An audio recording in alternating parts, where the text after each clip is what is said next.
안녕하세요. 포유 환율연구소입니다. 이번 시간에는 그 10월 13일 높은 물가 상승률, 9월 물가 상승률이죠. 8.2%를 기록했는데 예상보다 0.1 정도 더 높게 나왔죠. 그럼에도 불구하고 이제 미국 증시가 큰 폭 상승했는데 경제 전문가들은 대부분이 CPI가 높을 경우 연준이 기준금리 인상을 또 공격적으로 추진할 테니까 주가가 추가적으로 큰 폭 하락할 것이라고 주장을 했죠. 그런데 이제 예상과 달리 소비자 물가도 예상보다 높게 나왔지만은 더 그 반전은 주가가 큰 폭으로 하락할 것이라고 이구동성으로 주장을 했고, 또 사상 최대치로 인버스 투자, 품매수, 공매도가 많음에도 불구하고 주가는 또 큰 폭으로 상승을 했단 말이죠. 그래서 여기가 뭐가 문제가 있고 우리가 놓친 게 뭔지 이번 시간에는 그것을 한번 확인해보고, 그 다음에 지금 10월부터 11월에 걸쳐서 나스닥 지수가 얼마나 상승하고 또 근거는 뭔지 여러분과 대화를 나누고자 합니다. 우선 대부분의 사람들이, 경제 전문가들이죠, 경기 침체를 얘기를 했죠.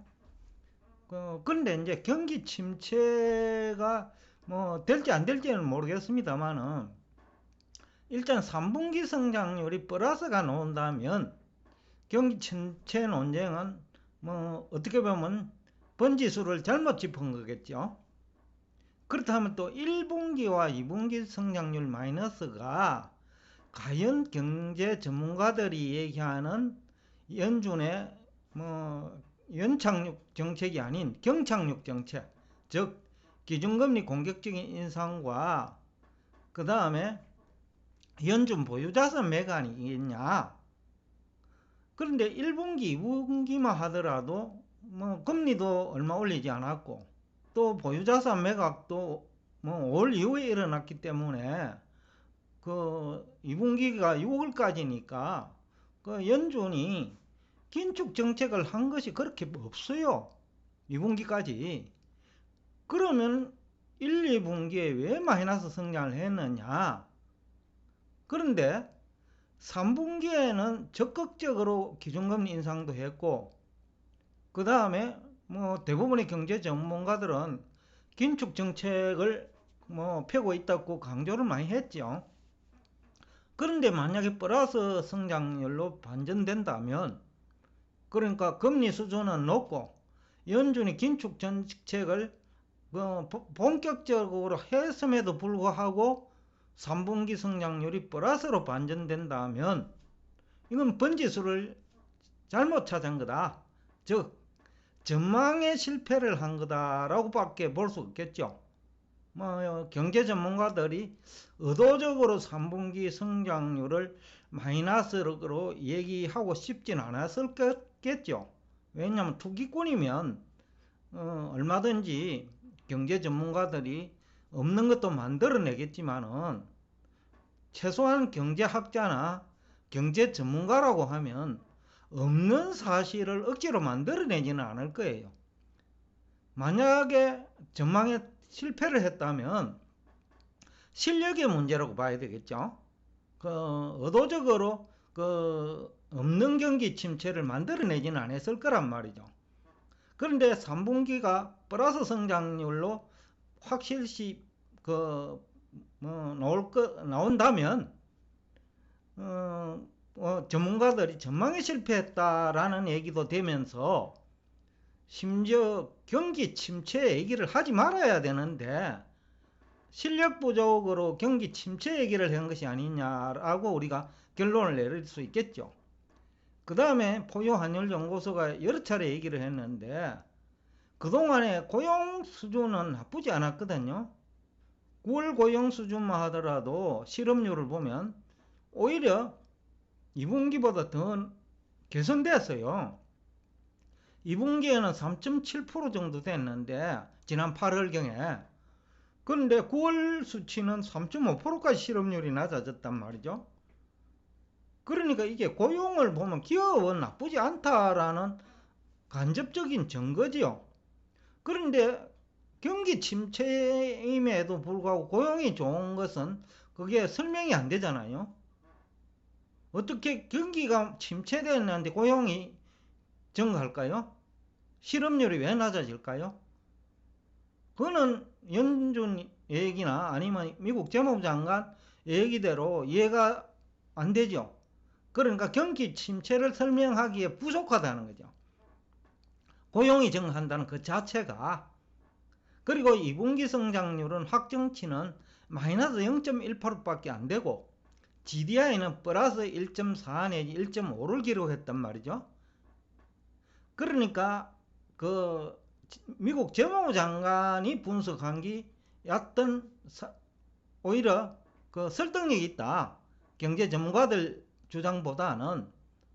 그 다음에 또 하나는 이런 경기 침체 얘기, 그리고 연준의 공격적인 기준금 인상과 연준 보유자산 매각을 너무 지나치게 강조를 한 나머지 공매도 수준도 사상 최대치, 인버스 투자 잔액도 지나치게 많고 풋도 사상 최대치, 결국은 잘못된 정보를 가지고 그 지나치게 나쁜 쪽으로 배팅한 것이 그 10월 13일 날 오히려 그 주가가 급등하는 계기가 되지 않았느냐.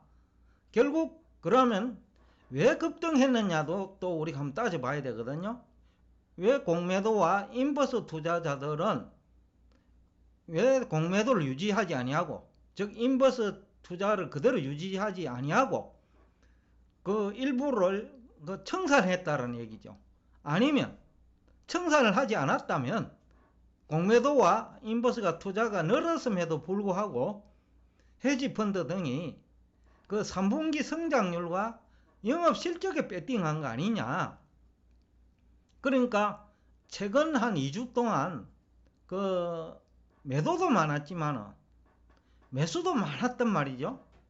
매도는 앞에서 얘기한 대로 경기 침체를 얘기하거나 연준의 공격적인 긴축 정책을 강조하는 사람들은 또 완전 고용 수준도 무시한, 그건 별거 아니다, 엄청 중요한 걸 별거 아니라고 치부했다는 거죠. 일반적으로 고용은 경기 후행지수단 말이죠. 근데 1, 2분기 그 성장률이 나쁜데 경기 후행지수인 고용이 어떻게 좋나요? 그러니까 여기가 문제가 있다는 거죠. 1분기와 2분기 마이너스 성장을 경기 선행지수로 볼 수 있느냐, 고용에. 그러면 고용이 줄어야 되는데 1분기, 2분기 마이너스 성장에도 불구하고 고용이 늘었단 말이죠. 그러니까 앞뒤가 안 맞는 얘기라는 거죠. 뭔가 문제가 있다, 경제 전문가들 분석이. 그럼 재무부 장관 얘기대로, 미국 재무부 장관의 얘기입니다. 고용이 뒷받침되는 한 그 1, 2분기 소폭의 마이너스 성장을 했다고 해가지고 GDI가 플러스 성장을 했음에도 불구하고 경기 침체로 볼 수 있느냐, 즉 볼 수 없다라는 얘기가 설득력 있는 거 아니냐. 왜? 고용이 경기 후행 주식이기 때문이죠. 그렇다면 지나치게 악재를 부각시키고 없는 악재를 만들어낸 거 아니냐, 경제 전문가들이. 의도적으로 투기꾼이 아니기 때문에 그 악재를 만들어냈다고 보진 않아요. 능력 부족으로 3분기 경제 성장률과 또 고용이 증가할 것을 예상하지 못했던 거죠. 그 결과 인버스 투자도 많아지고 공매도도 많아지고 풋옵션 매수도 많았다는 거죠. 그런데 3분기 성장률이 어느 정도 오는 시점이 됐단 말이죠. 헤지펀드 등이나 투자은행은 알 수 있는 타이밍이 된 거죠. 그러니까 그 헤지펀드들이 공격적으로 최근 2주 동안 매수한 것이 성공한 거 아니냐라고 우리가 분석도 가능하죠. 그 다음에 네 번째로, 앞에서도 얘기했지만은 너무 지나치게 연준 긴축을 강조를 했단 말이죠. 그러니까 경기 침체 주장을 했다는 거죠. 연준이 긴축 정책을 하니까. 그런데 과거와 다른 점이 있단 말이죠. 지난 20년 동안은 물가가 오르지 않았거든요. 그냥 금리가 오르거나 아니면 또 경기가 나빠지는 그런 자연스러운 현상, 물가는 오르지 않는데, 그게 이제 2020년 코로나 사태도 그 케이스라고 볼 수 있고, 그 다음에 2018년부터 2019년 사이에도 경기 침체 조짐이 보였거든요. 일시적으로. 그런데 물가는 그때는 안 올랐죠. 그리고 그때는 재정 지출이 없었단 말이죠.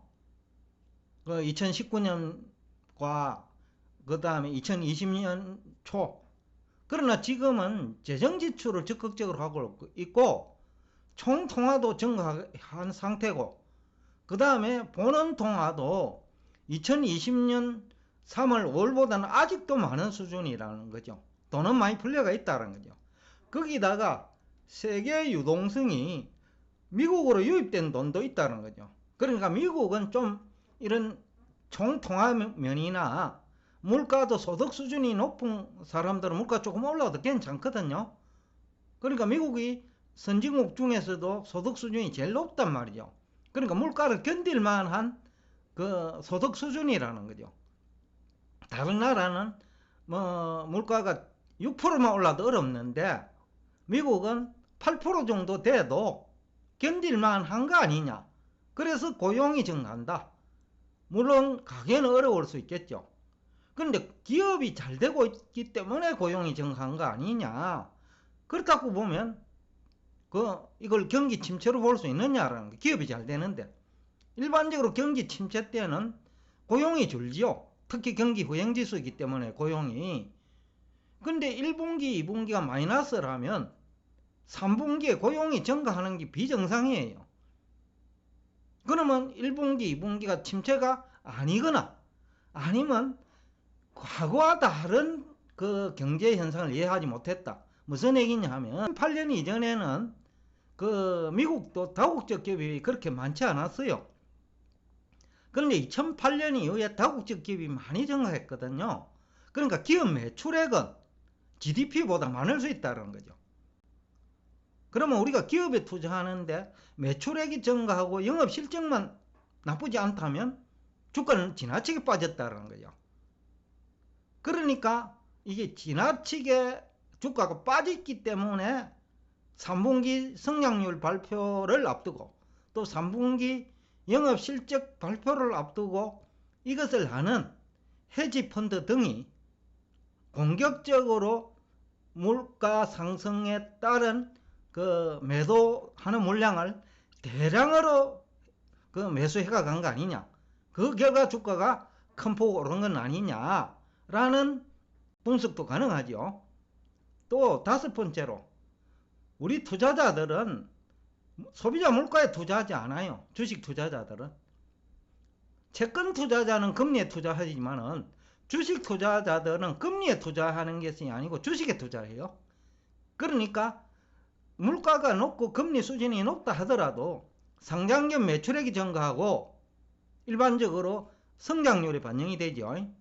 더군다나 미국은 기업 매출액은 성장률보다 오히려 많을 수 있거든요.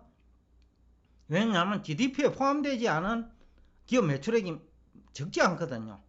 예를 들어서 앞에서 여러분이 얘기를 했습니다만 애플이 중국에서 생산하면 중국 GDP에 들어가요. 근데 매출액은 애플의 매출액이죠. 그러니까 미국 GDP보다는 미국 GDP에는 안 들어가니까 미국 GDP는 상장의 매출액보다 작을 수 있다는 거죠. 영업실적 역시 마찬가지라는 거죠. 그렇기 때문에 헤지펀드 등이 포유환율연구소가 조금 전에 한 얘기를 모두 다 알고 있는 헤지펀드나 고수 등이 악재를 오히려 이용을 해가지고 주가 상승을 유도한 것으로 우리가 볼 수 있다. 거기다가 3분기가 플러스 성장을 했다면 거의 공감대가 형성되어 있잖아요. 미국 현지에서는 4분기도 나쁘지 않을 거다, 성장률이. 그렇다고 하면 3분기 성장률이 일시적인 것으로 볼 수 있느냐, 아니면 4분기까지 성장률이 플러스를 유지한다면 경기 침체 논종에서 벗어날 수 있지 않느냐. 거기다가 미국은 유동성이 지금 많아요. 그러니까 이것을 가지고 나스닥 지수가 얼마든지 추가적으로 상승 유도할 수 있는 근거가 될 수 있지 않을까. 우선은 공매도 세력은 3분기 성장률이 좋고 3분기 영업실적이 좋다면 공매도 세력은 불안해가지고, 또 인버스 투자자도 불안해가지고 기존 포지션을 청산하겠죠. 그러면 주가 상승 요인이죠.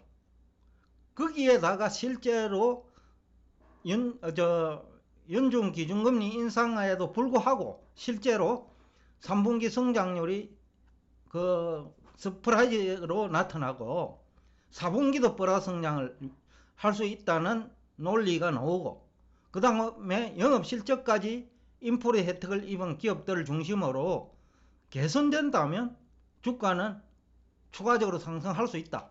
그래서 포유한율연구소는 지난 9월 중에 여러 차례 얘기를 했는데 나스닥 지수가 14,000원 돌파할 수 있지 않을까. 근거는 지금까지 얘기한 그런 것들이라는 거죠. 7가지 정도 되네요. 그런데 지나치게 악재를 부각시켰다. 쉽게 하면 경기 침체가 아닌데 침체라고 했고, 그 다음에 연준이 긴축 정책을 했는지 안 했는지는 모르겠어요. 그런데 정권 전문가들은 긴축 정책을 했다고 얘기를 하지요. 그런데 총통화는 증가한단 말이죠. 더군다나 미국 밖에서 돈이 많이 들어왔단 말이죠. 그러면 유동성도 부족하지 않죠. 그러니까 총통화는 부족하지 않다라는 거죠. 왜냐면 우리가 사용하는 통화는 총통화니까요. 보는 통화가 아니거든요. 그렇다 하면 악재를 너무 지나치게 침소봉대했고 주가가 비정상적으로 빠진 거 아니냐. 그렇다면 일부 정상화되는 과정이 필요하다. 그래서 3분기 실적이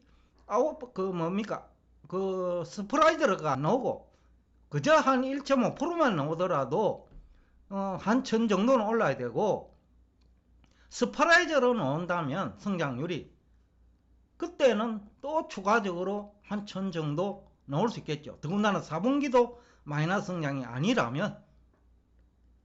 그러니까 상승률은 또 충분하다라는 거죠. 여태까지 악재가 지나치게 강조됐기 때문에 주가가 비정상적으로 많이 빠진 거고, 정상화되는 과정도 필요하고, 또 예상보다 성장률이 높고 영업실적이 나쁘지 않다면 14,000 정도까지는 나스닥 100지수 기준으로 상승할 수 있지 않을까 라는 얘기를 하면서 여러분과 대화를 여기서 끝내겠습니다.